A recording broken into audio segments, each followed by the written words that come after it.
Welcome to Swag, some wisdom and gear from college admission leaders. Today, we are joined by April Crabtree, Assistant Vice Provost for Undergraduate Admission at the University of San Francisco. Welcome, April. Thank you, Brennan. It's great to be here. Thanks for including us. Yeah, I want to start by giving you an opportunity for your elevator pitch with an overview of why students might want to consider University of San Francisco. All right. So a couple of basic things. USF is a medium-sized institution. We have about 6,000 undergraduate students, which is important when you're thinking about who we are. If you're going to walk away remembering three special important things about USF, those things are, one, the city of San Francisco is really important to who we are as an institution. That really informs your academic opportunities, your internships, your social life, your personal experiences, and ends up being a big piece of who you are as a USF student, both student and San Franciscan. So we talk about our relationship with San Francisco quite a bit. The second most important thing to remember is that we're a Jesuit institution. And when we talk about what that means, it's about a philosophy or a style of education and how we're wanting you to approach your education and approach the world by asking really critical questions. How can we make this world a better place for all of us to be in? So really pushing you, challenging you to think about the way things are, why are they that way, and what can we do to change them? And that's sort of a Jesuit in a nutshell for you right there. And the third thing I think that I would want people to know is that we're one of the most diverse institutions in the country. So when we talk about those learning experiences, we're talking about you having this opportunity to be in small classes with people who come from very different places than you do, with very different backgrounds, very different experiences. And that's really going to challenge you in the way that you're thinking. We have 43 undergraduate programs at USF across the College of Arts and Sciences, School of Management, School of Nursing and Health Professions, things that you expect like biology and communication, and maybe some things that you don't, performing arts and social justice, entrepreneurship and innovation, critical diversity studies. So lots of ways to get involved. We have a fantastic honors college that I would encourage everyone to take a look at. They're doing some really awesome work in interdisciplinary learning.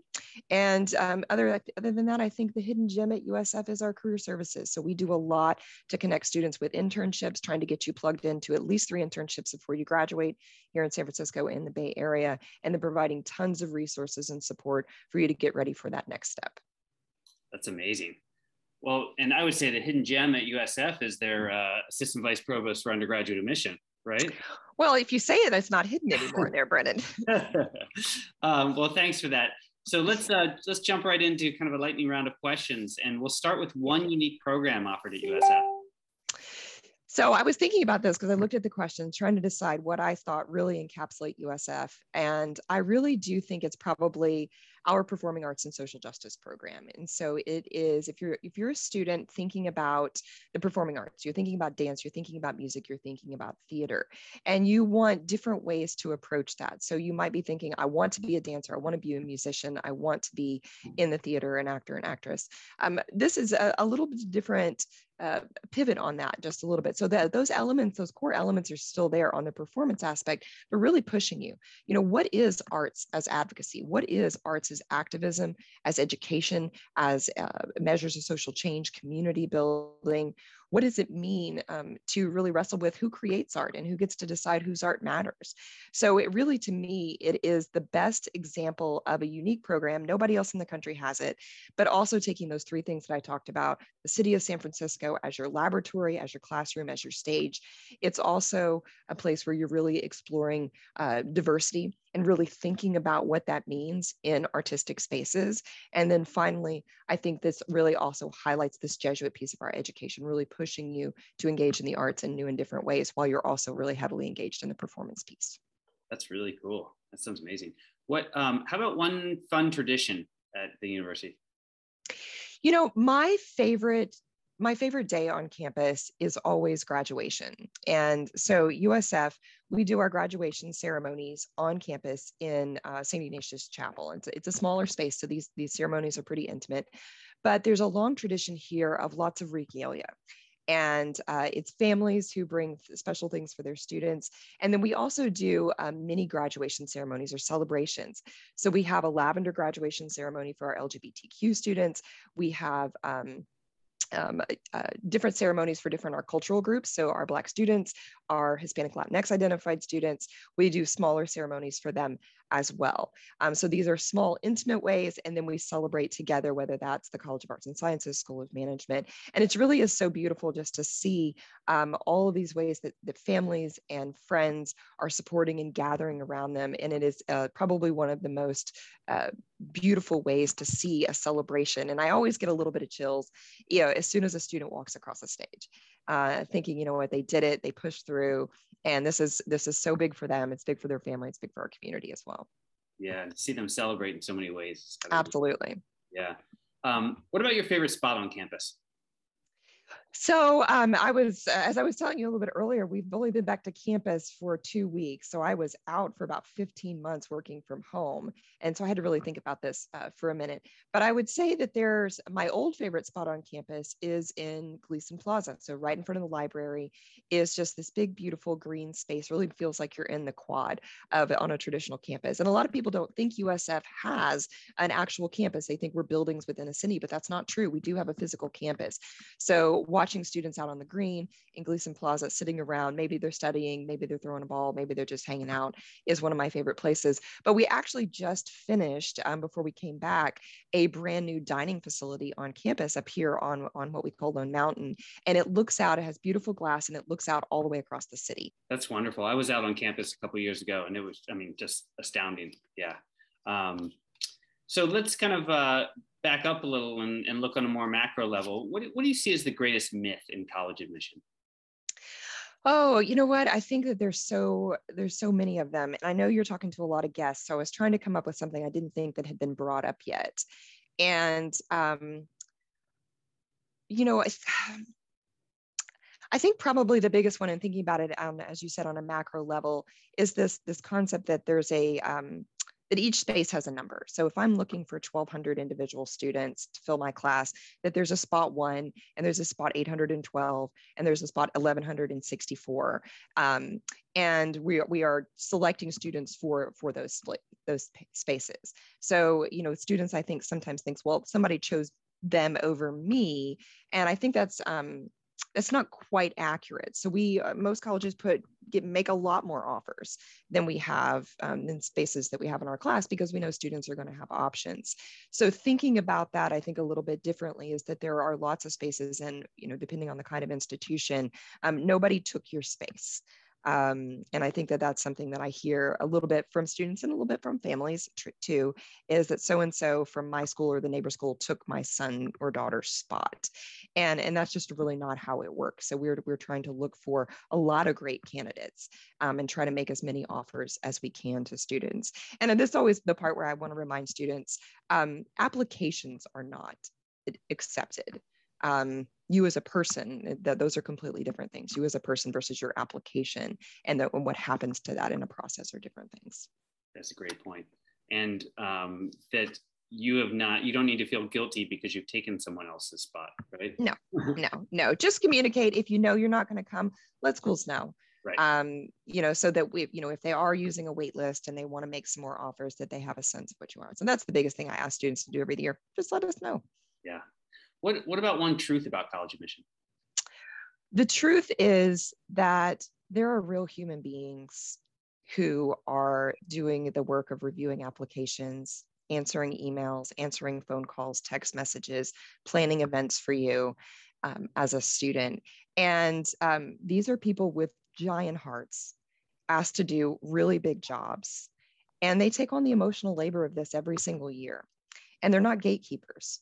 I don't know a single admission person who really talks about wanting to keep people out. They're looking to get people in. They want, we do this because we want you to go to college. We want students to go to college. That's what you're there for. Yeah. Well, along those lines of wanting students to go to college, what would you say to students and those who support them about affordability and access? What's important for them to know? I think the first thing is that it's important to remember, and I think it's been 2 years since Business Insider ran this, but only about 11% of students ever pay the sticker price. So 89% of students at four-year colleges receive some type of financial aid. So I would just remind students that whatever the number says, more than likely you're not going to be asked to pay that much. And I think that that's the first thing. So don't discount that. There's a lot of great schools, a lot of them good financial aid offers. That's the first piece. The second is just to pay attention to deadlines. And I know it can get a lot because you have 11, 12, 14 schools on your list. You're applying, they may have different deadlines for FAFSA. Some of them may include CSS profile. Get yourself organized in some way, and then just make sure it's all submitted on time. And to follow up as you need to, have conversations. I think, one of the things that we really try to do is we don't really, we try not to get into a situation of negotiating financially. We try to give our very best package to every single student immediately. And most of the time when students come back, because I know that's always some kind of advice, usually in about March of every year, is, oh, just negotiate your financial aid. For most students, we can't. For most students, most schools, we can't do that. We have to look for very specific reasons that we could award more aid, which is usually a change in family circumstance, change in financial situation, something like that. So be communicative. If you don't understand something, ask. All of us have financial aid offices. We know it's confusing to answer those questions. So come to the seminars, the webinars that we do, ask questions, make appointments, do those things. That's really helpful. Okay, last question. What is the best question, in your opinion, that a student should ask on a campus tour, and what would be your answer for USF?